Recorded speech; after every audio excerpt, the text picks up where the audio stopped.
MMA Weekly here with Randy Couture. Randy, big win tonight over Mark Coleman. Did the fight go pretty much the way you had expected it would go? It went how we hoped it would go, for sure. That was the game plan, was to use that jab and kind of stick and move away from him and make him come in. And the jab set up the hook, set up the right hand.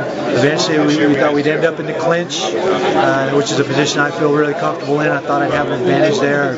Chipped away at him, made him work hard there, control him against the fence for most of the first round, and hit some good shots, good knees to the stomach, good uppercuts, and some good stuff from a dirty boxing standpoint. And in the second round, I felt like a good position double underhooks to take him down and eventually finish the fight. So, we couldn't have wrote it any better. I mean, that's exactly what we planned to do. Did Mark pretty much do what you expected when he came in there? The way he came out? I thought he would be a little more aggressive. He was a little more tentative than I expected him to be. He'd come out trying to set up and throw harder punches and then follow that with the double leg that he's known for. And I don't think.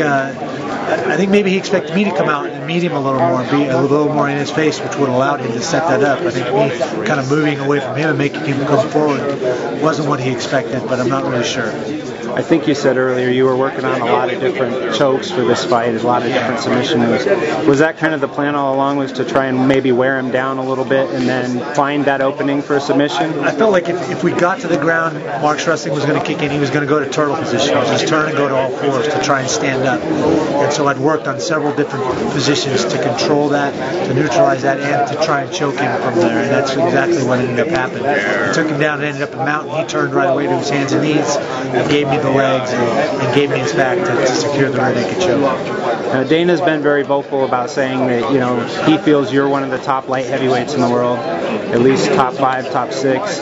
Where do you put yourself in the light heavyweight division right now? Or do you even think about those things? No, I don't really think about those things. I'm more interested in the guy they're going to throw in front of me next and kind of analyzing him and solving the puzzle that he presents and coming up with the equation that answers the questions and the issues that he poses to me as an athlete. And all the rest of the stuff goes away because I can't control any of that stuff, and so it's useless to spend time and energy kind of thinking about it. So I don't put things in those terms. I try to keep it as simple as possible and focus on that guy standing across the cage. So you don't really think about titles and stuff anymore? Are you kind of looking for those fights that are interesting to you? Yeah, absolutely. The titles have come, the titles have gone.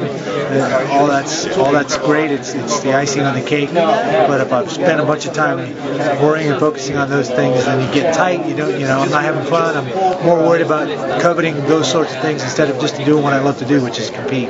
So maybe with age, it's just kind of enjoying what you've got more than just striving after these little goals that other people set for you. It's really been that way. I've not focused too much on that. That stuff has come and been fun, but it's not really what I focus on. Well, it was a good fight tonight. Impressive victory over Mark Coleman. Thanks a lot. And thanks for talking to us. UFC Hall of Famer, Randy Couture.